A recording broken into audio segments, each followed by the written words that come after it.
Learn और die.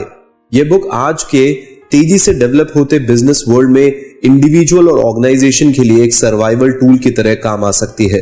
यह उन cultural, leadership, employ learning behaviours और ह्यूमन रिसोर्सेज पॉलिसीज पर फोकस करती है जिनसे क्रिटिकल एंड इनोवेटिव थिंकिंग को बढ़ाया जा सकता है। इसमें एक ऐसा फ्रेमवर्क भी प्रेजेंट किया गया है जिससे एक ऐसा एनवायरनमेंट बनाया जा सकता है जो लाइफ लॉन्ग लर्निंग को बढ़ावा देता है। दोस्तों, इस किताब के ऑथर एडवर्ड डी हेस एक अमेरिकी ऑथर और प्रोफेसर है। वह Darden school of business, university of Virginia में बिजनेस एडमिनिस्ट्रेशन के प्रोफेसर है।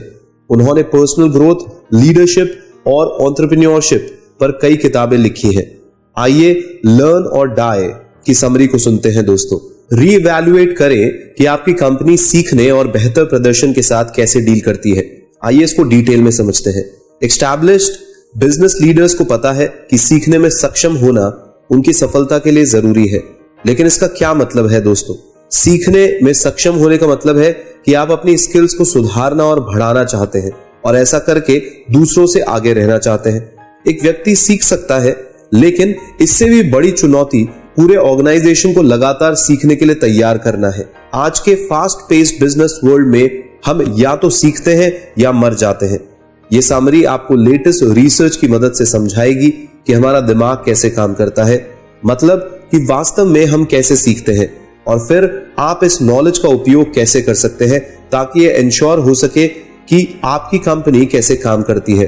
तो दोस्तों, आप इस किताब में सीखेंगे कि ह्यूमन माइंड कैसे काम करता है। इसके आधार पर आप एक सक्सेसफुल डायनामिक ऑर्गेनाइजेशन को बिल्ड करना सीखेंगे। यह आपके कॉम्पिटिटर्स के लिए बुरी खबर है और आपके एम्प्लॉइज और बॉटम लाइन के लिए अच्छी खबर है। सिस्टम 1 थिंकिंग का कहना है कि स्टेटस क्यो को रखें और सिस्टम 2 सोच कहती है कि इसे भुलाकर हम बेहतर कर सकते हैं। आइए इसको डिटेल में समझते हैं। दोस्तों, जैसे जैसे हम अपने एनवायरनमेंट में कारण और इफेक्ट के परिणामों को देखते हैं, हम कुछ सीखते हैं। उदाहरण के लिए, जब आसमान की ओर बादल इकट्ठा होते हैं तो आप पिछले ऑब्जर्वेशन के माध्यम से जानते हैं कि बारिश हो सकती है। समय के साथ ऐसी ऑब्जर्वेशन दुनिया को समझाने का एक तरीका बन जाती है। हमारे लर्निंग सिस्टम्स कुछ हद तक एक कंप्यूटर के ऑपरेटिंग सिस्टम की तरह होते हैं जिन्हें फिर से लिखने के लिए अधिक मेहनत लगती है। अपनी समझ को वापस से बनाने की एबिलिटी ही प्रेडिक्टिव लर्निंग की कुंजी है। दोस्तों, ह्यूमन लर्निंग मशीन को बहुत सारी एनर्जी की जरूरत होती है और इस वजह से इसे ऑटोमेटिकली काम करने की जगह इंस्टिंक्ट पर काम करने की जरूरत होती है ताकि यह एनर्जी को बचा सके। हम इस मोड को सिस्टम 1 कहते हैं। उदाहरण के लिए, इस मोड में आप एक बच्चे के रूप में सीखे गए चीखने और चिल्लाने से बचने वाले कठिन सबक के आधार पर अपनी आवाज को कम रखते हैं। कभी कभी यह मोड आपको तब कंफ्यूज भी कर सकता है जब आपको वाकई लीक से हटकर कुछ सोचने की जरूरत होती है। जैसे जब आप यह पता लगाने की कोशिश कर रहे हो कि आपके कॉम्पिटिटर का प्रोडक्ट आपके मार्केट शेयर को कैसे खराब कर रहा है, तो आपको अपनी सोच को सिस्टम 2 में बदलना होगा। एक लर्निंग ऑर्गेनाइजेशन का अल्टीमेट गोल सिस्टम 1 की सोच को प्रेफरेंस देने से दूर रहना है। ऐसा करने के लिए लर्निंग ऑर्गेनाइजेशंस को अपने एम्प्लॉइज को इंफॉर्मेशन प्रोसेस करने में मदद करनी चाहिए, विशेष रूप से ऐसी इंफॉर्मेशन जो कि ऑटोमेटिक अजम्पशन को चुनौती देती हो। सिस्टम 1 थिंकिंग बुनियादी गतिविधियों के साथ एक प्रॉब्लम नहीं है, फिर भी बिजनेस में यह आपको ट्रेंड्स या अपॉर्चुनिटीज को छोड़ने के लिए इंस्पायर कर सकती है। सिस्टम 1 की सोच में फंसने वाली कंपनी अक्सर स्टेटस क्यो के विकल्पों को नहीं देख पाती है। इसके विपरीत सिस्टम 2 से सोचने से आप ऑटोमेटिक रिस्पॉन्स को अस्वीकार कर सकते हैं। इसके बजाय आप नए ऑप्शन पर विचार कर सकते हैं और किसी भी पक्षपात यानी कि बिना बायस्ड हुए कंट्रोल कर सकते हैं। वास्तविक तरीके से सीखने के लिए अपने सोचने के तरीके को ऑब्जर्व करना और मैनेज करना जरूरी है।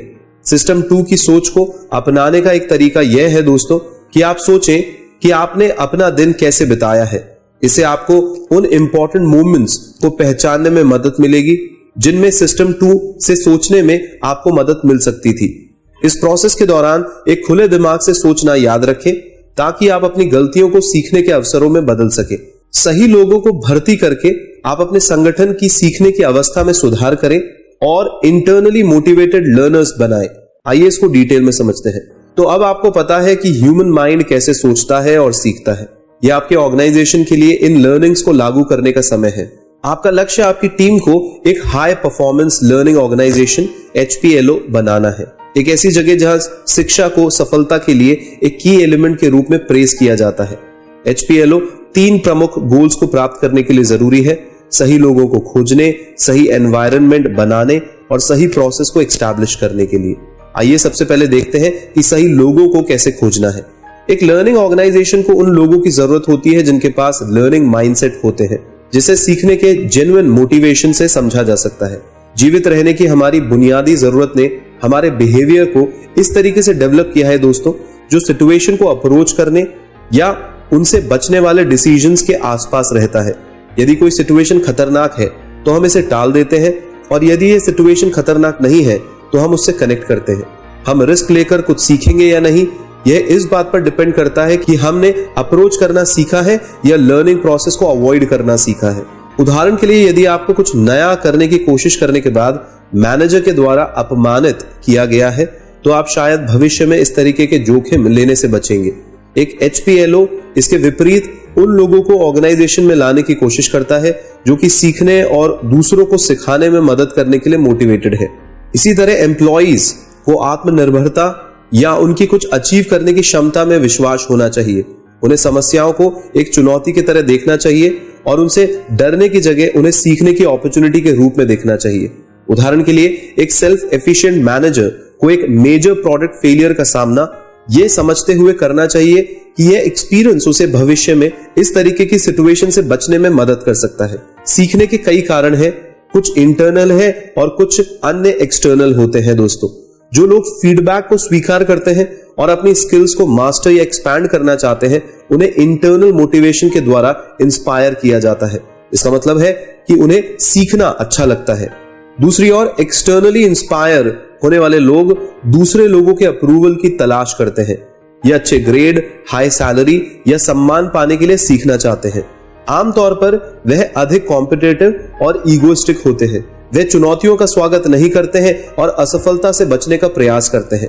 वास्तव में वह यह इंश्योर करना चाहते हैं कि वह वास्तव में कितने स्मार्ट हैं। यह क्लियर है कि HPLOs को इंटरनली मोटिवेटेड लर्नर्स की जरूरत होती है दोस्तों। एम्प्लॉइज को बोलने और क्रिएटिव थिंकिंग के लिए सेफ महसूस करने की जरूरत होती है, इसलिए एक पॉजिटिव एनवायरनमेंट बनाएं। आइए इसको डिटेल में समझते हैं। एक बार जब आप सही लोगों से मिल जाते हैं दोस्तों, तो आपको इस तरीके के एनवायरनमेंट को डेवलप करने की जरूरत होती है जो उन लोगों को बढ़ाने में मदद करता है, जो कि उन्हें सीखने के लिए बढ़ावा देता हो। एक पॉजिटिव लर्निंग एनवायरनमेंट लर्नर्स को इंडिविजुअल्स की तरह पहचान देता है और उन्हें ऑटोनॉमी और उनकी लर्निंग पर कंट्रोल देता है। रोल मॉडल्स को एम्प्लॉइज को डिस्कवर की यात्रा पर भेजना चाहिए और उन्हें चुनौती देनी चाहिए। उन्हें लर्निंग माइंडसेट को इंस्पायर करना चाहिए और लोगों को फेलियर, स्ट्रेस या सीखने के लिए अन्य हर्डल्स के डर से सामना करना चाहिए। एक पॉजिटिव लर्निंग एनवायरनमेंट वह है जिसमें टीम के लीडर्स का इवैल्यूएशन एम्प्लॉइज की ग्रोथ और देखभाल करने की उनकी एबिलिटी पर किया जाता है। लर्निंग ऑर्गेनाइजेशंस 360 रिव्यूज को यूज करते हैं, जिसमें एम्प्लॉइज मैनेजर्स को रेट करते हैं और इस रिव्यू के बेसिस पर टॉप मैनेजमेंट का फाइनेंशियल कंपनसेशन डिसाइड होता है। एक पॉजिटिव माहौल हायरार्कीज को नष्ट करता है। एम्प्लॉइज अक्सर बोलने से डरते हैं और खराब प्रदर्शन करने के खतरे से डरते हैं या प्रमोशन रुकने से भी घबराते हैं। लेकिन एक high performance learning organisation HPLO को ऐसे वातावरण की आवश्यकता होती है जिसमें एम्प्लॉइज को विचार शेयर करने के लिए इनवाइट किया जाता है, और यह केवल तभी संभव होता है जब एम्प्लॉय सेफ महसूस करते हैं। उदाहरण के लिए, मैनेजर्स उन साहसी एम्प्लॉयज की प्रशंसा कर सकते हैं जो अपने फेलियर्स को स्वीकार करके अपनी नम्रता दिखाते हैं। उदाहरण के लिए, टोयोटा अपने एम्प्लॉयज को उनकी गलतियों के बारे में ऑनेस्ट होने के लिए इनकरेज करती है, जो कि केवल तभी हो सकता है यदि एक एम्प्लॉय जानता है कि उसे पनिश नहीं किया जाएगा। एम्प्लॉयर्स को एक पॉजिटिव लर्निंग एनवायरनमेंट को बनाने के लिए इंस्पायर किया जाना चाहिए, क्योंकि एक जगह जो सीखने में मदद करती है वो हाई एम्प्लॉय एंगेजमेंट की ओर ले जाती है। आमतौर पर कंपनियां एम्प्लॉयज की राय को ध्यान में रखते हुए हाई एंगेजमेंट को बढ़ावा देती है, जिससे उन्हें उनका बेस्ट काम करने का मौका मिलता है और अच्छा काम करने के लिए उन्हें पहचाना भी जाता है। यह सब एम्प्लॉयज के अंदर अधिक रिस्पेक्ट, सेल्फ एफिकेसी और एक पॉजिटिव एटमॉस्फेयर को बढ़ावा देता है और उसे सीखने के लिए इनकरेज करता है। ग्रेट लर्निंग के लिए ग्रेट कम्युनिकेशन की आवश्यकता होती है। एक प्रेजेंट एक्टिव लिसनर होने के लिए सिस्टम 2 चालू करें। आइए इसको डिटेल में समझते हैं। एक बार जब आप सही लोगों को ढूंढ लें और सही एनवायरनमेंट बना ले, तो अब आपको high performance learning organisation HPLO बनाने के तीसरे गोल को पूरा करना चाहिए। राइट प्रोसेसेस को एस्टैब्लिश करना चाहिए। इफेक्टिव कम्युनिकेशन से राइट प्रोसेसेस बनाए जाते हैं। आफ्टर ऑल लर्निंग एक टीम एफर्ट है दोस्तों। सिस्टम 1 और सिस्टम 2 सोच याद है, यही कॉन्सेप्ट बातचीत पर भी लागू होता है। अक्सर हम सिस्टम 1 थिंकिंग को चैट के दौरान यूज करते हैं। हम केवल अपने बिलीव्स और सेल्फ इमेज को वैलिडेट करते हैं और एक्टिवली हमारे पर्सपेक्टिव को चुनौती या एक्सपैंड करने की कोशिश नहीं करते हैं। आप स्पष्ट रूप से देख सकते हैं कि सिस्टम 1 थिंकिंग सीखने का तरीका नहीं है। तो यदि आप सिस्टम 2 माइंडसेट के साथ बातचीत करने के लिए अप्रोच करते हैं, तो आप ये इंश्योर करेंगे कि आपकी बात ओपन और ऑनेस्ट हो। आपको सब कुछ पूछना चाहिए और अपने कॉन्वर्सेशन पार्टनर से सीखना चाहिए। वर्क प्लेस पर हम तब सीखते हैं जब हम स्वीकार करते हैं कि हम गलत हैं, या जब हम दूसरों के विचारों के बारे में फैसला करने से खुद को रोकते हैं। अनफॉर्चुनेटली हम एक ऐसे कल्चर में रहते हैं जो पूछने से ज्यादा बताने को वैल्यू देता है। इसकी वजह से ही हम अपने विचारों के बारे में अन्य लोगों से पूछने की बजाय अपनी एडवाइस को देना ज्यादा पसंद करते हैं। टेलर्स अक्सर मानते हैं कि वे वैल्यूएबल नॉलेज प्रदान कर रहे हैं, जबकि वो वास्तव में यह मैसेज बता रहे होते हैं कि मैं चालाक हूं और आपसे ज्यादा जानता हूं। इसकी बजाय हम्बल इंक्वायरी में शामिल हो और पूछना शुरू करें। सवाल पूछकर आप अपने कलीग्स को दिखाते हैं कि आप उनके बारे में क्या सोचते हैं और आप क्या सुनते हैं और सीखते हैं। ऐसा करने के लिए आपको इस स्वीकार करना होगा कि आप जानते हैं कि आप जितना जानते हैं वो बहुत कम है।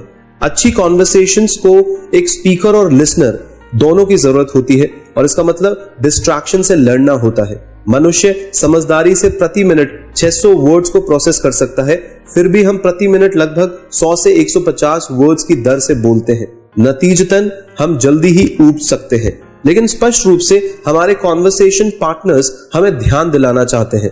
उन्हें महसूस कराकर कि आप ध्यान से उनकी बात को सुन रहे हैं, उन्हें पीस ऑफ माइंड दें। उदाहरण के लिए उनके शब्दों को वापस दोहराकर उनसे फर्दर एक्सप्लेनेशंस मांगे। बेस्ट ऑप्टिमल सॉल्यूशन खोजने के लिए विभिन्न क्रिटिकल थिंकिंग स्ट्रैटेजीज पर विचार करें। आइए इसको डिटेल में समझते हैं। नए फैक्ट्स के आधार पर अपनी अप्रोच को एडजस्ट करना सीखने के जितना ही इंपॉर्टेंट है। आपको नई सिचुएशंस और इंफॉर्मेशन का एक क्रिटिकल एनालिसिस करने में सक्षम होना होगा। यहां कुछ इंपॉर्टेंट थिंकिंग टूल्स हैं जो आपकी समस्या को हल करने में आपकी सहायता करेंगे। आइए सुनते हैं। सबसे पहले रिकॉग्निशन प्राइम्ड डिसीजन मॉडल।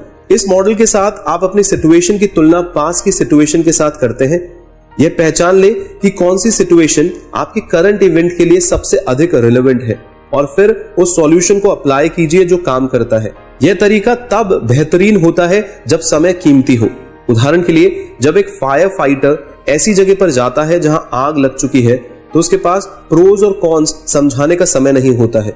इसके बजाय वह अपने कुछ सफल फायर मिशंस के बारे में सोचता है और फिर चेक करते हैं कि प्रेजेंट सिचुएशंस में कौन सा तरीका इफेक्टिव रह सकता है। वह आग की कैरेक्टरिस्टिक्स यानी विशेषताओं, बिल्डिंग लेआउट और आसपास के वातावरण को जल्दी से देखकर यह डिसाइड करता है कि अगला एक्शन क्या लेना है। लेकिन कुछ सिचुएशंस पूरी तरीके से नहीं होंगी दोस्तों, जिसका मतलब है कि आप उनसे निपटने के लिए पिछले सॉल्यूशंस पर भरोसा नहीं कर सकते हैं। ऐसे केसेस में एक प्री मॉर्टम एनालिसिस का उपयोग करें, ठीक वैसे ही जैसे कि एक डॉक्टर एक मरीज की मृत्यु के बाद एक पोस्टमार्टम एग्जामिनेशन का उपयोग करता है। एक प्री मॉर्टम अप्रोच का उपयोग हमें भविष्य में होने वाली घटनाओं के होने से पहले का अनुमान लगाने का मौका देती है। किसी सिचुएशन का सामना करते समय पॉसिबल सॉल्यूशंस को ढूंढें और फिर सोचें कि आपका सॉल्यूशन गलत था। अब अपने आप से पूछें, गलत क्या हुआ था। इससे आप उन डिटेल्स की जांच कर सकते हैं जिनसे आप फेल हो सकते हैं, और इस जानकारी का उपयोग उन रिस्क को कम करने के लिए कर सकते हैं जिन्हें आप शुरू में अनदेखा हैं। तो 1970 के दशक में शेल ऑयल की प्लानिंग टीम्स ने ओवर कॉन्फिडेंस को कम करने के लिए एक सिमिलर स्ट्रैटेजी का इस्तेमाल किया था। इस स्ट्रैटेजी ने एम्प्लॉयज को सॉल्यूशंस पर विचार करते समय लिमिटेड सोच रखने से रोका था। और फाइनली एक इनसाइट प्रोसेस आपको नए आइडियाज को खोजने में मदद कर सकता है। थोड़ा धीमा हो जाइए और अपने डिसीजन को डिले करें और अपने आप से पूछें, क्या कोई ऐसा डेटा है जो मेरे विश्वासों के विपरीत है? क्या एक अलग सिचुएशन है? एक अलग जवाब आएगा या नहीं आएगा? अगर मैं अपने सवाल को दोबारा बनाता हूं तो क्या मुझे डिफरेंट सेट ऑफ आंसर्स मिलेंगे? ये सब आपकी बहुत मदद करेगा दोस्तों। अपने गोल्स का पता लगाएं और अपने ऑर्गेनाइजेशन में बेस्ट प्रैक्टिसेस को सीखने पर जोर दें। आइए इसको डिटेल में समझते हैं। दोस्तों, क्या आप इन टीचिंग्स को अपने ऑर्गेनाइजेशन में लागू करने के लिए तैयार हैं? आइए कुछ रियल लाइफ एग्जांपल्स लें और देखें कि दूसरों ने कैसे सफलता को हासिल किया है। हेज फंड ब्रिजवाटर अपने सीखने के माहौल में सुधार करने के लिए ड्रिल डाउन्स का उपयोग करता है। मूल रूप से सभी कॉन्वर्सेशंस, मीटिंग्स और इंटरव्यूज को रिकॉर्ड किया जाता है और इसे सभी देख सकते हैं। डरावना लगता है ना? प्राइवेसी को एक तरफ रखकर यह स्ट्रैटेजी एम्प्लॉय थिंकिंग और पर्सनल वीकनेसेस को आसानी से रिव्यू करने की अनुमति देती है। इस कारण से कलीग्स एक दूसरे के साथ ईमानदार होते हैं और एक दूसरे को सुधारने में मदद करते हैं। कभी कभी बिजनेस लीडर्स को बिजनेस मॉडल या कंपनी कल्चर को भी मॉडिफाई करने की जरूरत पड़ सकती है।